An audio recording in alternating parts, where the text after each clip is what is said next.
Okay, let's resume, ladies, gentlemen. Let's resume our discussion, our last discussion of this unit on transformations. Allow me to review the things we talked about yesterday. Yes? Does that bring it back all to mind? There you go. Okay, that's your review. I think we stopped right here. We were talking about, thanks for quieting down, ladies and gentlemen. I think we stopped here talking about vertical stresses and strength. So we want to make sure we have some thoughts around this. And we'll pick up with this problem in a second here. So just to kind of rehash where we were, I think I was saying at the very end of class yesterday that stretches and shrinks vertically make sense to us, I think, intuitively, because you just take the output of the old function, algebraically, and you multiply it by 5, or whatever your stretch is, or your shrink, right? And of course, in your mind, that corresponds to having no change in the x value. And the y value being multiplied by 5 means the y coordinate will have stretched or shrunk up and down somehow, right? That makes good sense to us. The x coordinate doesn't change, and the y coordinate kind of gets stretched up and down maybe somehow, because the algebra and the visual connect really nicely there. This was a little hard to justify, and we'll play around with it here when we get done here. But it feels, like I said, very similar to our justification for why the left and right move happens the way it does. So how might I explain that? Well, if you want to stretch a graph by a factor of 5 or something like that, then what you want it to do is you want it to act like a graph that's 1/5 its size, right?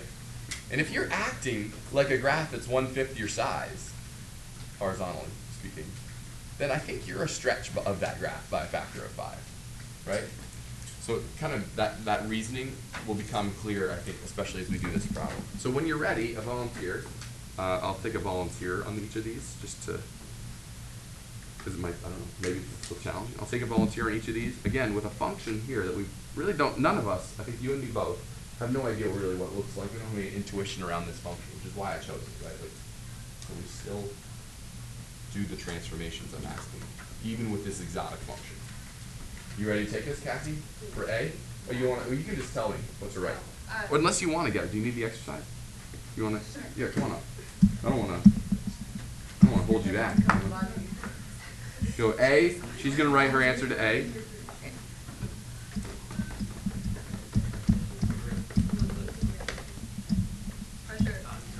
Pressure. Did she do it? Did she do it? Do you agree? I mean, in my heart, like, I can feel that's right. Can you? Because each x value, what will happen with the y values? Clearly, for each x value, we'll output a value that's exactly the same as the old x value the old function did, except times 3, right? So I think she did it. Like, I don't even need to graph it to confirm. I think in my heart I know it's true. Okay, you can just tell me. You can raise your hand and just tell me if you like D, or you need it. Anyone have an answer for B? I think this is the trickier one. Can you take it? Go for it, Piper. Thank you for your volunteerism. You want to tell me, or you want to write it? Yeah? It's up to you. She wants to get at it. Okay, go ahead. See how she does. Again, just like a ton of pressure here. Just tons. Just think about the friends you'll lose if you get it wrong. Yeah, Piper. All of us. Piper, I'm ready to hit the road. This is going great for me already. Your husband will never come home from the war. So far, you're right. Let me just encourage you.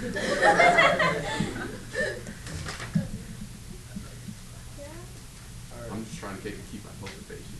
It's my job. Reserved any judgment.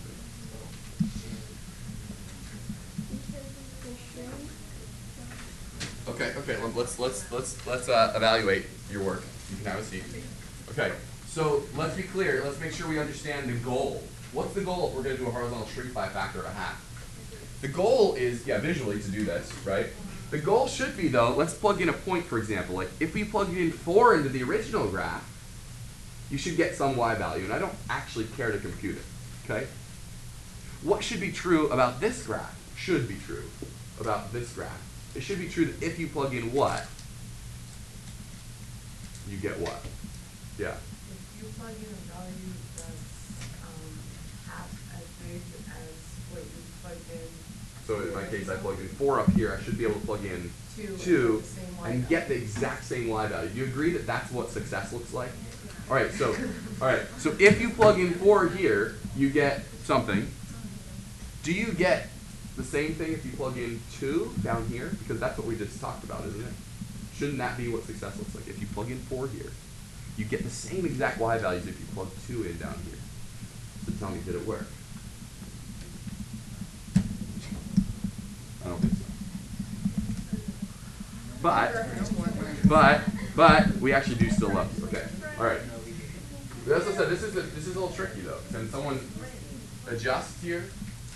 Again, you have the goal firmly in mind here, right? We want to stretch it by a factor of 2. Shrink it by a factor of 2. We need to be able to plug in 4 into the original and get the same thing as if we plug in 2 into this function. David wants to, and Brent's waiting in the wings to check your answer. Okay, but tell me what you're right. And by the way, we'll call this f1 and we'll call this f2, just so we're not confused. This is a different function. Go ahead. So like choose 2 times the whole function. I believe that's what Piper wrote, though. I kind of like what you're saying. So let me flesh it out there. I'll just. Okay, well. Okay, yeah, 2 times all this. So what do I write? Yeah, go ahead.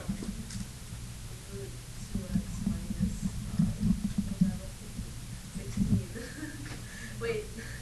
16? No, actually, no, parentheses 2x, paren 5. Let's keep the 8 out there, too. Yeah, that's what it Yeah, and if you want to simplify that, I guess you could. Would it be 32 times 8 is something? 256? Yeah. Anyway, okay, now again, let's confirm that we did it right. What does success look like? If we plug 4 into this, and we plug 2 into this, then I think and we get the same answer, then we'll walk away feeling good. Do we definitely get the same answer if we plug 4 in here and 2 in here? In fact, you don't have to like okay, I'm going to grab a calculator. No, like the moment you plug 4 in here and the moment you plug 2 in here, you're like, oh, this is going to, if I plug 2 in here, this will be 4.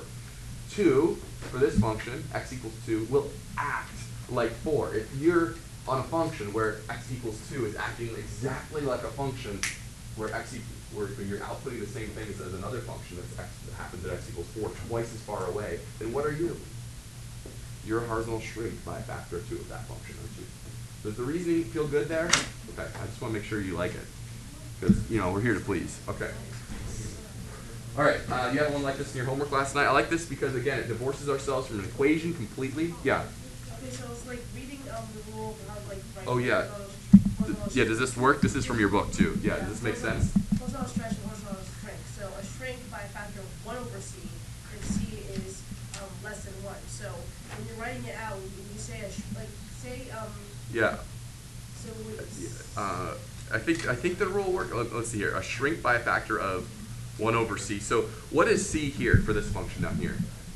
2. No. It's 1/2 if you've written it this way. If you've written it this way, right? So what would you have to put in for c? In order for this to say 2x here. Do you agree? Yeah. Do you agree that it would be 1/2? Yes. In this case, so c is like 1/2 if you're using this language up here. In which case, the shrink by a factor of it should still say c. Is that what you're thinking? Yeah. Okay. I don't really. Yeah, we'll go with that. I don't know. I think I copied this from the book. I don't really care as long as we conceptually understand it. You can graph these. You understand. This is confusing language. I agree. Right. And maybe even incorrect. So I think if that's not. I mean, the other thing you could say. Well, yeah. Some people actually might say that you're shrinking by a factor of 2. Can you imagine someone saying that? Yeah, I can see that. So, yeah, I don't know. Like it seems like shrink is division. Right, yeah, so if you're thinking by shrink, I'm going to divide by whatever you tell me. Yeah, you know what I'm saying? Yes. So, as long as we're like clear on actually what's happening, then I think I'm good, because that's an English problem, not a math problem to me. All right. Did everyone catch that awesome conversation? Because that's like strong work, right? I mean, that's deep. Okay. So I would probably start on this guy by thinking about what f of 2x looks like, and then we'll worry about the negative 1 in a second, right? So what does f of 2x look like? If we can establish what f of 2x is, and we're all fully in agreement with that, we'll just move it down 1, right? So what does f of 2x look like? We just talked about it, didn't we, on the last example? What is it? So horizontal shrink by a factor of something, okay? They're coming in, yeah, by 1/2 or 2, whatever you want to say. And to put your iPad away. So what happens at this point right here? Horizontal shrink or stretch does what to the y coordinates? Nothing, right? So the y coordinate will still be 2. What will happen to the x coordinate if it's the shrink? We'll divide it by 2 or multiply it by 1/2. So what will it be? It'll still be the same. What about this point? Right now it's got a y coordinate here. It won't change. So x coordinate is 3. So it'll be 1.5. This one's 4. So it'll come into 2. And this guy here will go there. All right, and then we'll move all those points down 1. And if you need to do this in 2 steps, here I should use a different color, huh? Just to make this clear. Here's our final answer here. If you need to do it like we're doing it in 2 steps, do it. Take as much time to think about this as you need to.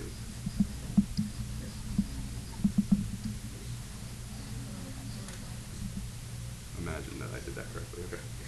All right. Imagine that's great. Okay. Is that satisfactory? How we thought about that? F of 2x is in black. Connect them if you like.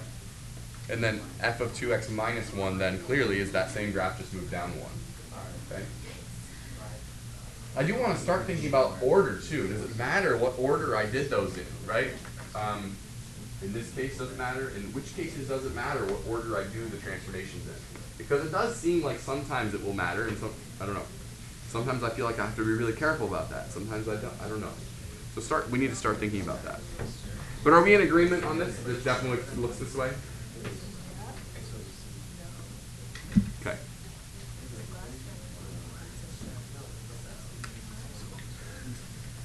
All right. We're going to turn the page just a little bit here. Okay. I would like all of you to graph this function. I think it's not a function that you're used to graphing, again, without a calculator here. And I'm fairly certain that all of you will get the right answer. The thing I'm actually most interested in is your different methods you choose, because I guarantee there will be like half a dozen different ways of thinking about how to graph this in here. I'd like to hear from all of you in a minute. Talk with your table. First of all, you want to make sure you get the right answer. You know, all on you. And then share it with each other how you got it at your table.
No, when you put something in, you multiply by 1/3.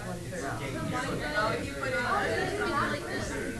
Go ahead, yes, you can do it that way. I believe it will come to the same.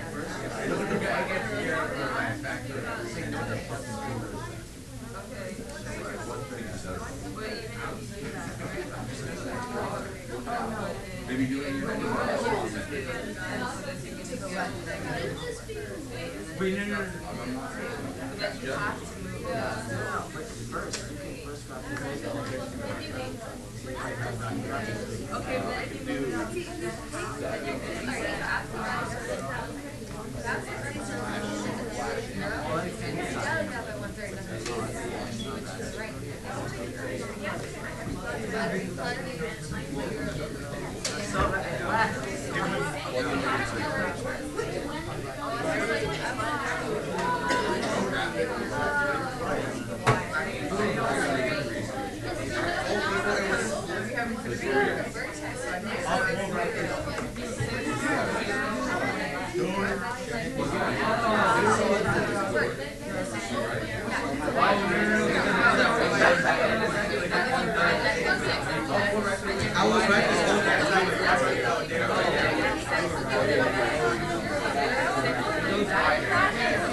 All right, I'm gonna put up the answer here because I think almost everyone has successfully arrived at this.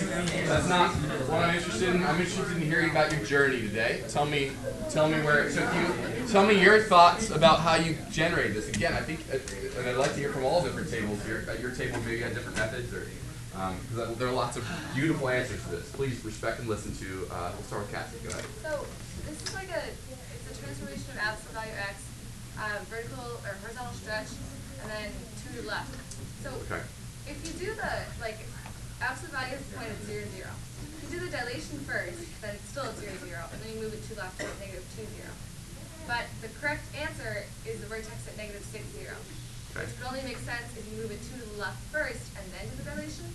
So we were wondering, why do you have to do like the transformation first? Does that make sense? Yeah. So did you hear the deep thing she just said? Actually, let's come back to you because that's like a really interesting, deep conversation. Let me hear from someone else, and then I'm going to come back and answer that. Okay. Did you hear her question though? It's like the order seems to matter, and because a lot of people when they started, I agree, everyone started by like a lot of people were like, oh, it's going to be wider, yay. But then they only moved it to the left and they got it wrong, right? So if that was you, you know. Okay, so anyway, so talk to me someone else about how you had success, and I do want to come back and answer for sure that question. Go ahead, Piper. What do you get? Okay, so we saw that there was obviously the vertical thing, so the Vertical tree. Oh, okay.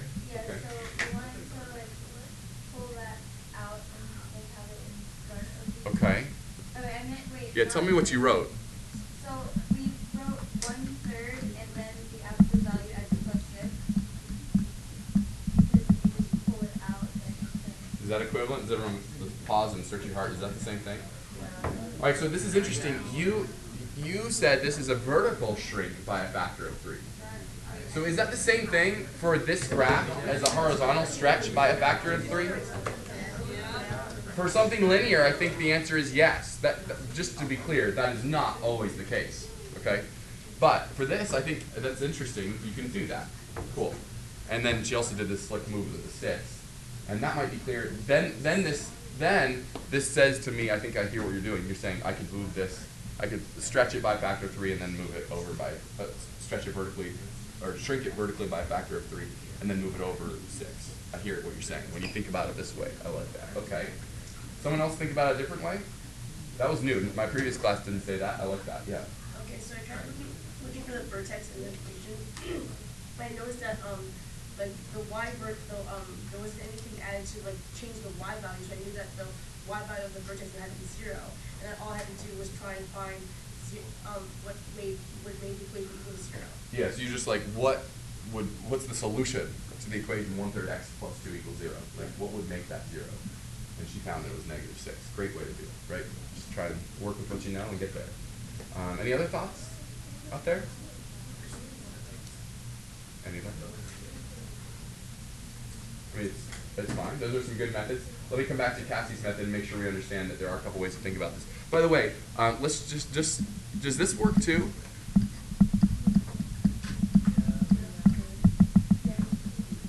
Is that helpful? How do you conceptualize that? It's a little bit different, the conceptualization of what we've written there. It's just a little different. Obviously, it's the same graph than what Piper said. Here, I'm thinking a horizontal stretch by a factor of 3, and then a move left 6, right? So it's the same thing, though. All right, but what about I love what you said. Cassie, can you just say it again? There's another way of doing this. Could you? I tried to do like an absolute value function with a horizontal stretch and a move to the left. So first I took Right. the vertex, which is 0, 0, and if you dilate that first, it stays 0, 0, and then move it to the left, gives you -2, 0 at the vertex. Mhm. So that's not right. So you have to Right. do the transformation to the left first. It does seem to work to do the following. Ready? Go. Say it again. All right. So this. What are you gonna do? This Take what the works? vertex, 0, Okay. 0, So we're taking the graph.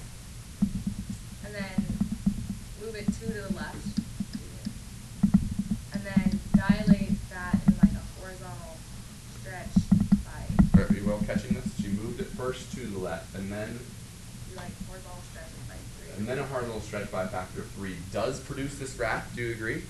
It actually does. Where does this point go? Stays the same. Where does this point go?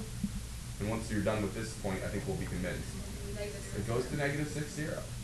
So yeah, so you maybe the order does matter about how we apply these transformations. In fact, it clearly does.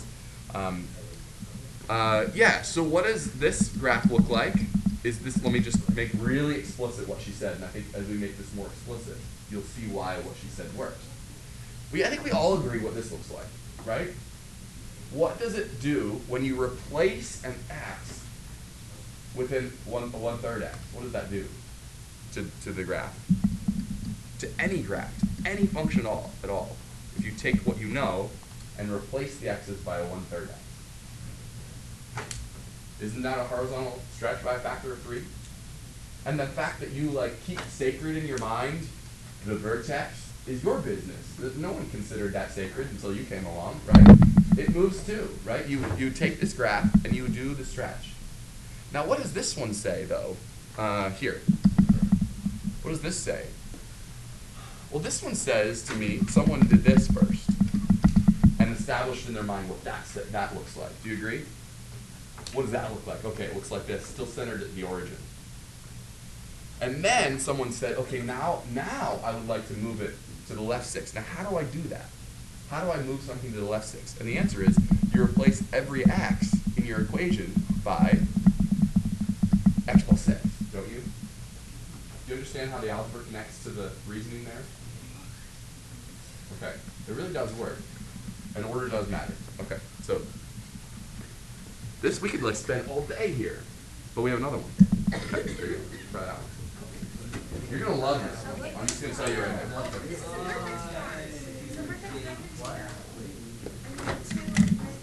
Obviously, there's something weird happening there. I just want you to figure it out.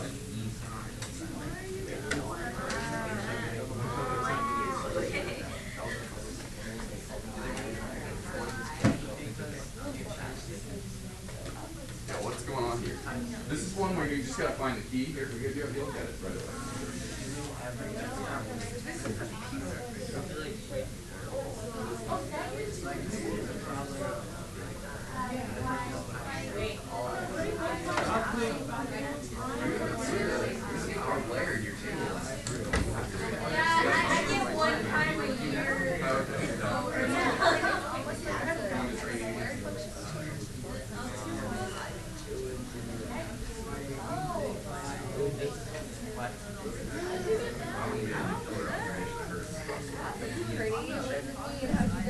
Yeah, this is too easy. I know. That's what I know.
So you figure out what this looks like? I heard some people say already. What does it look like? Kind of like that, right? How am I doing? Oh, wow. Is that roughly right? I don't know. We'll graph it.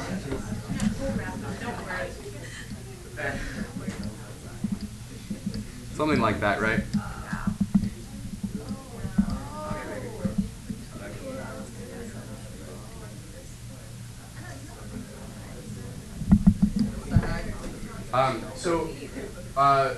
Yeah, so what's the reasoning around, what was the observation that really was helpful here? The moment you started realizing that, like, you could split your work in half, maybe, and what's the observation? Yeah, that's symmetric. Whoever said that?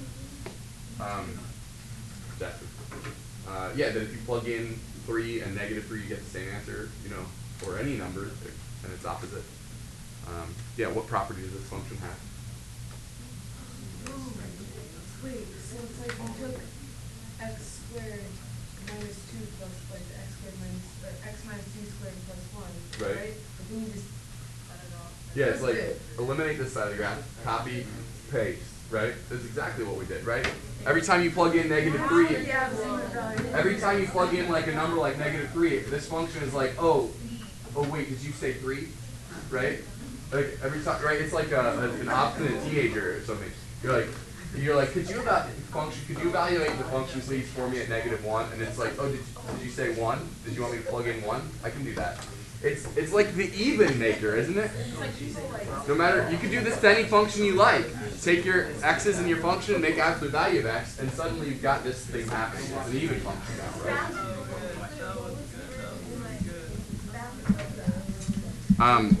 I don't really care to show you this because you already know it. Okay. In the next 30 seconds of your life, match, go.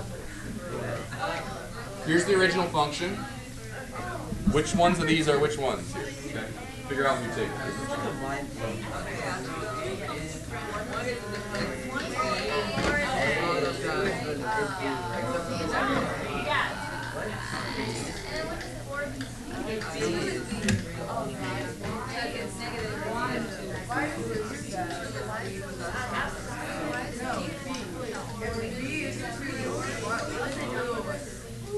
By the way, you can produce these on your calculator just as easily as I do.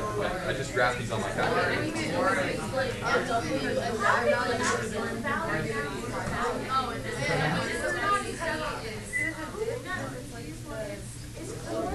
All right, let's start with the low-hanging fruit. What's number 1? Which one's that? D. Which, by the way, yeah, because what happens? I mean, only outputs positive has the same graph, except this part's like flipped up, right? Which actually makes me think, going back to this one here, we could have actually, that suggests another method for this one too, doesn't it? You could have just graphed the line y 1/3 x plus 2, right? You know exactly what that looks like. It looks like this, and then just flip this part of the line down here up, right? 2. Okay. Okay.